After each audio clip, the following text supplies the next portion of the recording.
님께서 여러분과 함께 사제의 영과 함께 루카가 전한 거룩한 복음입니다. 주님 영광 받으소서. 그때 예수님께서 모든 사람에게 말씀하셨다. 누구든지 내 뒤를 따라오려면 자신을 버리고 날마다 제 십자가를 지고 나를 따라야 한다. 정녕 자기 목숨을 구하려는 사람은 목숨을 잃을 것이고 나 때문에 자기 목숨을 잃는 그 사람은 목숨을 구할 것이다. 사람이 온 세상을 얻고도 자기 자신을 잃거나 해치게 되면 무슨 소용이 있느냐. 누구든지 나와 내 말을 부끄럽게 여기면 사람의 아들도 자기의 영광과 아버지와 거룩한 천사들의 영광에 쌓여 올 때에 그를 부끄럽게 여길 것이다. 주님의 말씀입니다. 주님 감사합니다. 천미예수님, 하느님의 복동이 고맙습니다. 네, PPT 하겠습니다. 네, 오늘 우리 본당 성경잔치를 위해서 PPT 띄워주세요. 두 번째 루카복음서 우리 같이 배워보도록 하겠습니다. 나눠보도록 하겠습니다. 루카복음서는 특별히 소외된 사람들의 복음서라고도 합니다. 저번 주에 우리가 탈출기로 구약성서의 복음서라고 불려진다고 했죠. 그러니까 탈출기도 마찬가지죠. 히브리 사람들, 노예들, 종살이 하던 사람들, 유랑민들의 하느님 되신 거죠. 그러니까 힘없고 약한 사람들의 하느님이 되어주신다고 성경은 말씀하고 있습니다. 그래서 그 하느님께서 그들을 해방시켜 주신 거죠. 그래서 약속의 땅으로 그들을 인도하십니다. 그리고 그들과 시나이산에서 약속 계약식을 하죠. 그러니까 하느님의 사랑과 이스라엘의 이런 사랑의 약속을 맺어 주십니다. 그래서 사랑의 공동체를 이루도록 그들을 이제 이스라엘 땅으로, 가나안 땅으로, 약속의 땅으로 이끌어 가시는 것을 탈출기를 통해서 우리는 배울 수 있었습니다. 근데 그 약속의 땅에 정착하면서 이스라엘 사람들이 사랑의 약속을 성실하게 수행하지 못한 거죠. 결국 그래서 그 사랑의 약속은 이루어지지 않았습니다. 근데 루카복음서는 여전히 이제 하느님께서 소외된 사람들이 하느님이시라고 그렇게 밝히고 있어요. 그래서 가난한 이들, 불쌍한 이들, 여자들, 죄인들에 대한 특별한 관심이 더 많이 기록되어 있죠. 루카복음서에는 마테오나 마르코 복음서보다 더 많이. 그리고 하느님께서 사랑의 약속을 이루실 것을 진술하고 있어요. 그래서 루카복음 4장 18절에서 19절 같이 읽어보겠습니다. 주님께서 나에게 기름을 부어주시니 내 위에 내리셨다. 주님께서 나를 보내시어 가난한 이들에게 기쁜 소식을 전하고 잡혀간 이들에게 해방을 선포하며 눈먼 이들을 다시 보게 하고 억압받는 이들을 해방시켜 내보내며 주님의 은혜로운 애를 선포하게 하셨다. 예수님께서 이제 당신의 고향 마을 나자렛에 가셔서 읽으신 이사야 예언서의 말씀입니다. 주님이 나를 보내셔서 이렇게 가난하고 억압받는 사람들에게 은혜를 선포하게 하셨다는 거죠. 특별히 여기서 은혜로운 해라고 말하는 것은 희년을 뜻합니다. 우리 가톨릭 교회도 2025년 희년을 지내고 있죠.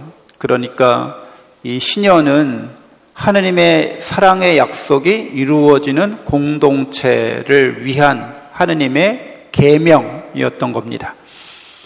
구약에서 우리가 신년에 대해서 이렇게 배워 알고 있듯이 이스라엘 사람들은 7일째 안식일을 보내고 7년째 안식년을 보내게 돼 있어요. 그리고서 안식년이 7번 돌아온 그 다음 해를 신년이라고 합니다. 그러니까 50년 되는 해인 거죠.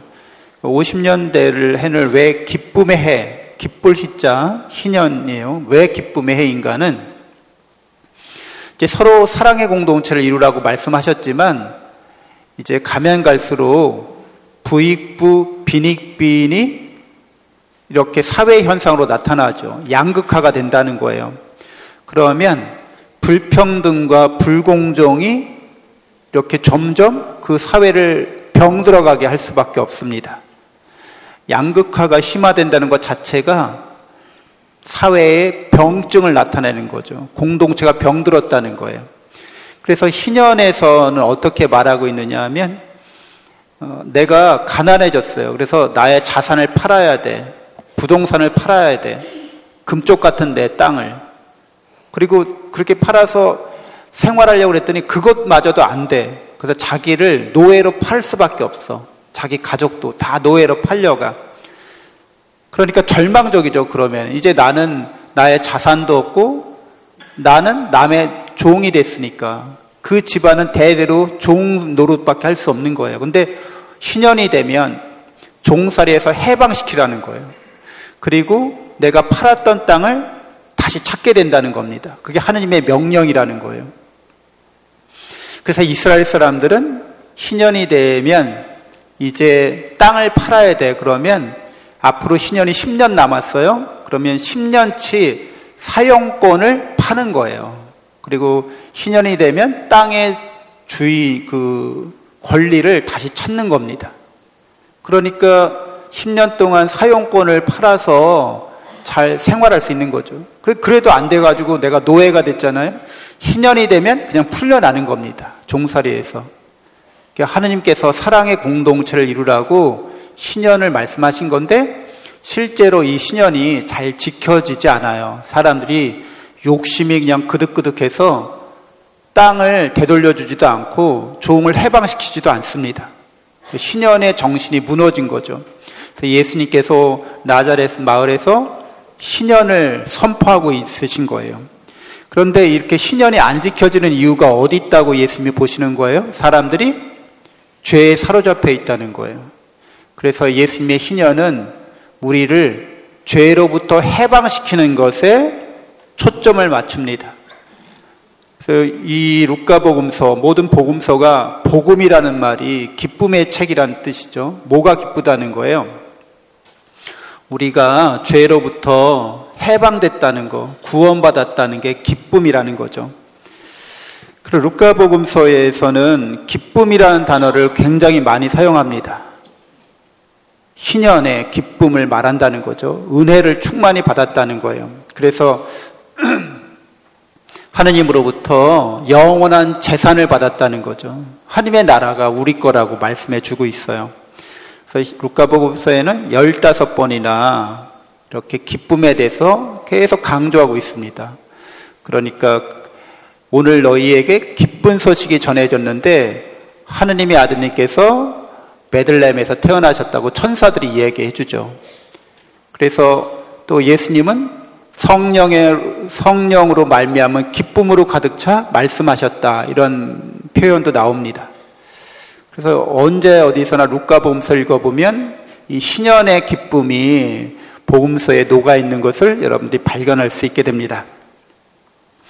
그리고 이 루카복음서는 이렇게 하느님의 신년의 은혜가, 구원의 은혜가 바로 오늘 이 자리에서 이루어졌다고 이렇게 선포하고 있죠. 우리가 방금 읽은 그 이사야 예언서의 말씀에도 예수님이 이렇게 매증을 하시죠.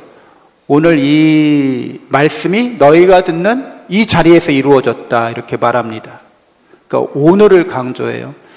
루카복음사가는 구원에 관해서 이렇게 시대 구분을 하고 있어요. 그러니까 하느님의 사랑의 약속이 이루어지리라고 예언되어 있다는 거죠. 구약 시대에. 예수님 시대에 이루어졌다는 거예요. 그래서 성령께서 교회를 통해서 이 사랑의 약속, 구원의 약속을 계속해서 선포하고 증언하시리라고 이렇게 말하고 있습니다. 그래서 이 구원은 예수님께서 오늘 듣는 이 자리에서 이루어졌다고 말씀하시면서 또한 자케오 이야기가 루카복음에 나오죠. 그 자케오가 예수님을 자기 집에 이렇게 초대하고 예수님께 자기 재산을 가난한 사람들에게 나누어 주겠다고 말씀했을 때 오늘 이 집에 구원이 내렸다 이렇게 말씀하십니다. 그리고 예수님께서 십자가에서 죽으시고 돌아가실 때 자기 오른편에 있는 그 사람에게 네가 오늘 나와 함께 낙원에 들 것이다 라고 말씀해 주십니다.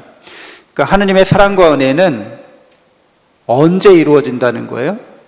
오늘 지금 이 자리에서 늘 하느님의 사랑과 은혜가 우리에게 충만하다는 것을 루카복음사가는 말하고 있어요. 그래서 종말의 때라고 말하는 것은 그리스도교회에서는 파괴와 멸망의 날이 아니라 완성과 구원의 날을 의미합니다. 그러니까 우리는 오늘 늘 구원받은 사람이고 오늘 사랑과 은혜를 받는 사람들인 거죠. 그리고 영원한 생명과 하느님의 나라를 오늘 내가 받은 사람들이 되는 겁니다.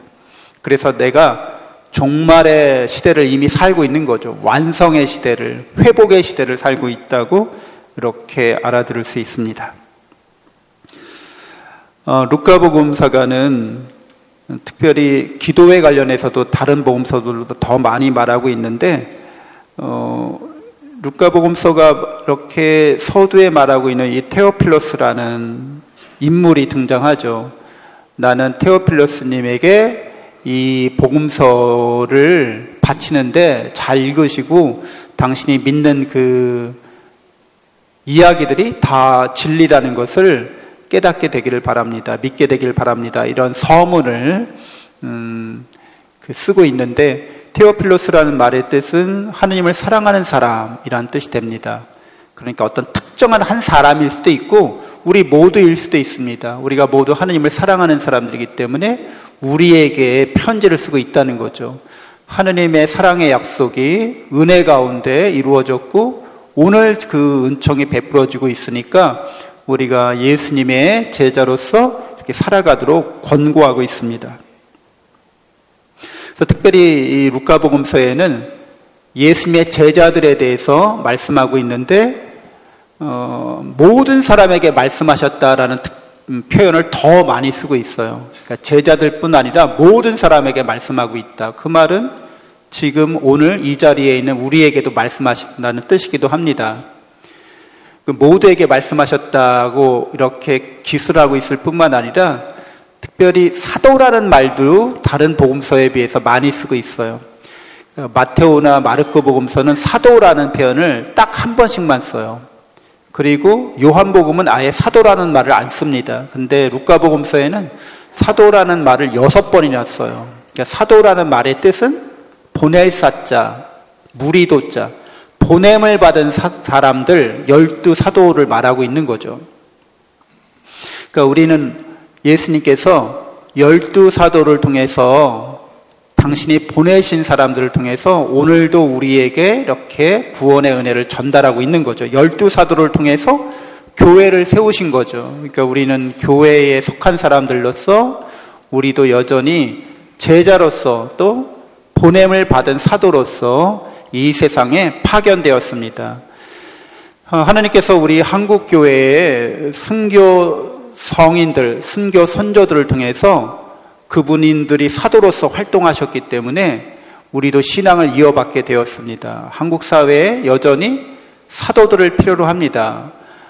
이 사회가 양극화되거나 부정부패나 비리가 가득 차서 붕괴되지 않도록 하느님의 사랑의 공동체를 이루어 가도록 그리고 하느님께서 오늘 우리에게 구원을 베푸셨다는 이 기쁜 소식을 모든 사람들이 함께 깨닫고 믿음으로써 하느님께서 원하시는 그런 하느님의 나라를 이 세상에서부터 시작할 수 있어야겠습니다. 특별히 쉬는 신자들, 교우들에게 이 기쁨의 소식을 다시 듣고 일깨움을 받았고 회복할 수 있도록 우리가 사도로서 증거하고 또 사도로서 증언할 수 있어야겠습니다. 잠시 묵상하겠습니다.